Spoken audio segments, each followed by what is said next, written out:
All right, let's bring in our guest host for the hour, Senator Bob Corker of Tennessee. Senator Corker is chairman of the Foreign Relations Committee, member of the Banking and Budget Committees. I was just thinking about it as a news person. There's so much news sometimes that I wish we could just like put some in reserve in case there's not something to talk about. And I was thinking about you don't remember Eisenhower. I don't remember Eisenhower. But remember, it'd be like a couple weeks would go by, and then it'd be, there's some news out of Washington today that we need to report. Right. We've got so much. It's so great to have you here, but I don't know where to. I mean, you got North Korea, you got tariffs, you got Iran, you've got Mueller, you've got Tennessee, and who's going to take your place down there? Can we start with North Korea? Because I just want to hear, when you first got wind that, suddenly he's going to meet with South Korea. I'm talking about Kim Jong-un. Right.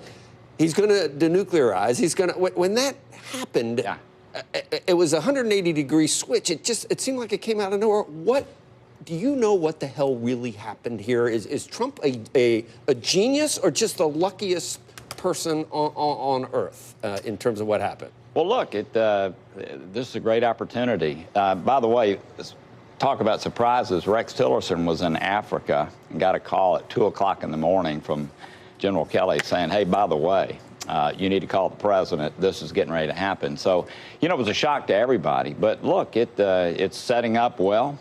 Kim Jong-un has learned a lot about public relations, obviously, and is setting it up well from his standpoint. But look, this is a great opportunity for our nation, and I hope it goes well. And Pompeo is the right guy to be Secretary of State right now while that's happening. Senator,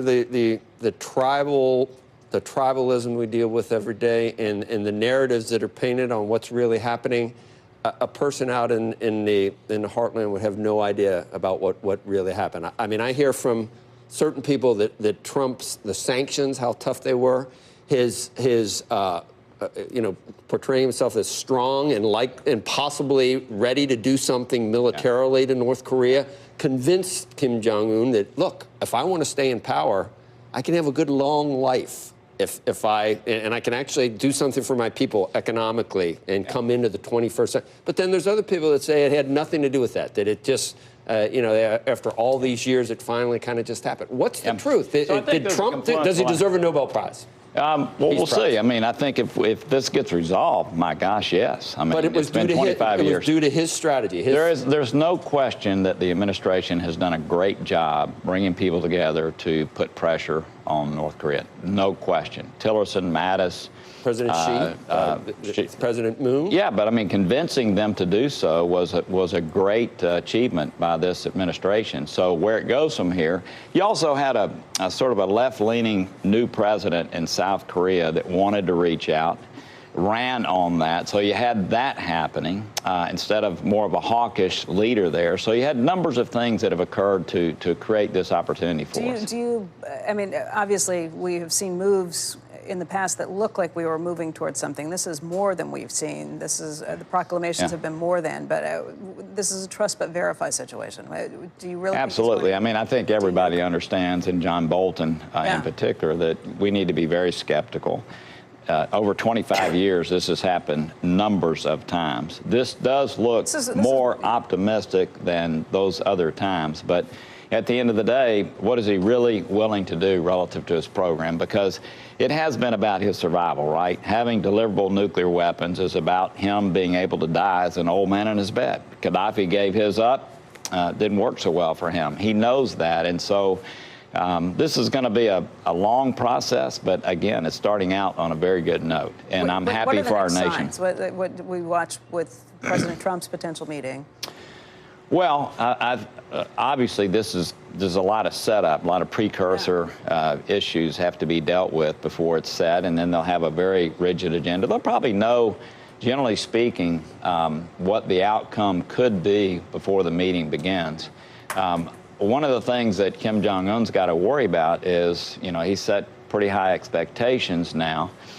He's got a president that, is willing to do some pretty tough things, and so you don't want to under-deliver on the other side either. But I think, again, going in with a lot of caution and skepticism and knowing this is going to be a long process is where the administration is, where we need to be, it's where the world needs to be.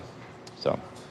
Okay. So Iran is watching all this. Right. What do they take away? from all this? And how does what's going to happen in a couple of weeks when we decide what the... So I think if nothing changes, I've talked to the president numbers of times, talked to him last night.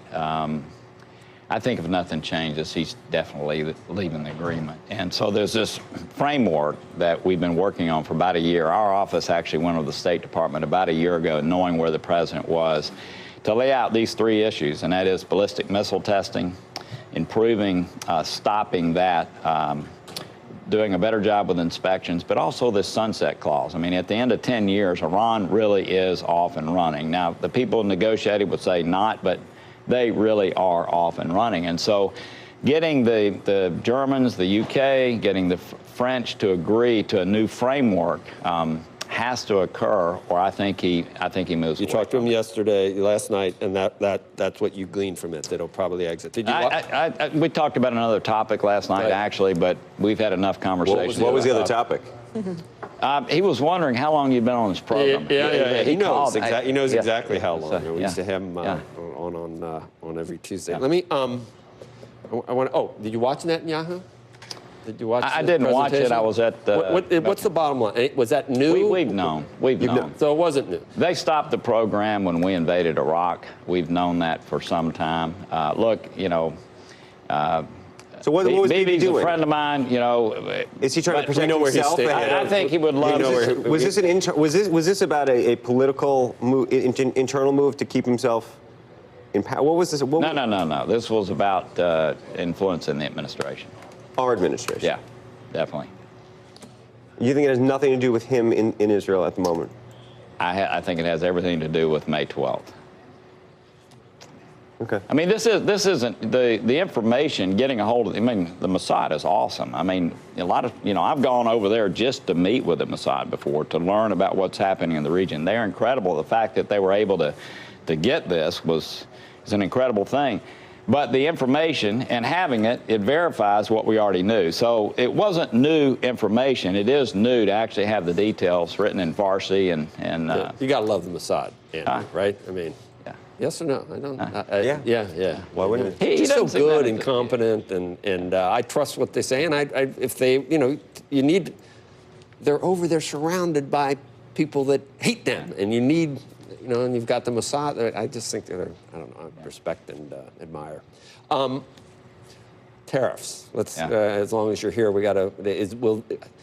I'm ready for everything to work out. I mean, it's serendipitously or because there's a method to the madness. I'm not sure which it is, but that's another thing. When we did the tariffs on China, and people are like, oh, my God. And then a week later, President Xi says, you know, a lot of this stuff we probably should, you know, adjust some of these things that we're doing. That, to his critics, it's driving them absolutely bonkers. And there's critics everywhere. There's Never Trump Republicans, there's resistance, there's Maxine Waters. I mean, there's people that absolutely want to impeach this guy. Yeah. And I mean, people go nuts when some of these things start working out. What happens if something doesn't work out, finally?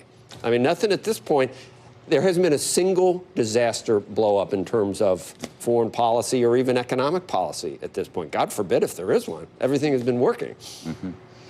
So on the tariff issue, you know, trade wars may be easy to win. I know that's the president, but they're also easy to lose. But there's some truth to the notion that they need us more than we need them. Is there not? And they got to think longer. The big issue is the intellectual property theft that occurs through cyber, but also forcing our companies, when they do business there, to transfer it to a Chinese partner. So that's got to end, and that's where the focus needs to be. At the end of the day, I hope all of these tariff regimes don't happen. I hope the negotiations are successful. It's sort of been a roving application, hasn't it? And at the end of the day, again, avoiding a trade war would be a good thing. What about? And I think we will. I actually think at the end of the day, you think we will? I think we will. What about taking it on in the first place? You know. Did it need to be done, or I mean, it's been neglected for years and years? Probably not so much with the European Union.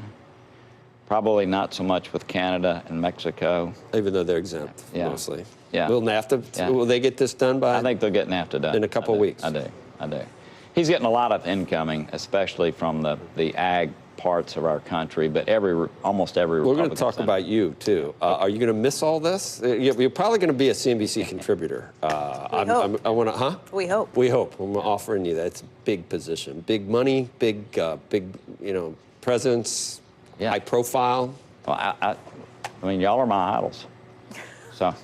So look, it's I don't let think me- you can offer him a job while he's in You office. cannot, by the way, stop. I just want to be clear I don't want to walk out here in handcuffs. Okay, it's Would we both be in trouble? Or? just me.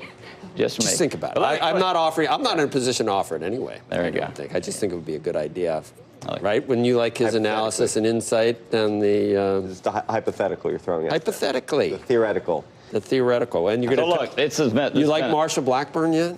Yeah. I mean, I'm support- giving her the maximum Did you contribution. see all the scuttlebutt about that? It was like Yeah. a lukewarm. You can't do anything. Trump watches the Paralympics and says how inspiring it is, and I read a Huffington. You wonder why the term fake news is around. That is fake news, Andrew. That piece is fake news. Can I But say Huffington something? Post is If you watch the is a video, pox it was on just a very humanity. strange- the way No, he it said was not. strange. I'm just saying. Did you see what Huffington Post says? He watches TV 4 to 8 hours a Did day. you watch the video? I Did you watch read the the video? text of the Watch video. the video. Okay. Was it as bad as what Obama said about the Special Olympics on the late night? It's awkward. And was that published? Yes. No. The media totally left that lie. We'll be back. Senator Corker is going to be here for the rest of the hour. We hope. And it's going to get spicy. Coming up, former NSA and CIA Director General Michael Hayden is going to be joining us right after the break. He's out with a new book on the real perils of the intelligence community. We're going to ask him about that, North Korea, Russia, and so much more. And great to have the senator here to be part of that as well. Check out futures at this hour. Dow up about 60, almost 61 points after some of that big Apple news. We'll talk about that as well. You're watching Squawk Box on CNBC.